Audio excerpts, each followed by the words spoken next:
tayo nitong lumpiang sariwa. Ay, itong lumpiang Shanghai. Favorite ko to nung bata pa ako. Naaalala ko, piso lang yung isa nito. Pero ngayon, eto, ang laki niya. Yung piso kasi yung isa, nasa maliit lang siya na lagayan. Pero eto guys, dito na nga siya nakalagay. Ayun, nakain ko na ngayon iba, kaya eto na lang yung natira. Tikman natin guys. Eto yung chichirya namin dati. Yung mga batang 80s, mga batang 90s. Ang sarap kasi nito yung chicha na to. Ang sarap niya, malutong siya. Tapos, cheese na cheese siya. Nakakatuwa, no? Meron pala malaki nito. Dati kasi yung kinakain ko lang is ang tigpipiso lang.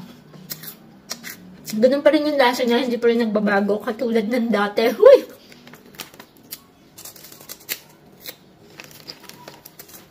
Kung gusto niyo rin matikman to guys, ilalagay ko yung link nito sa aking yellow basket.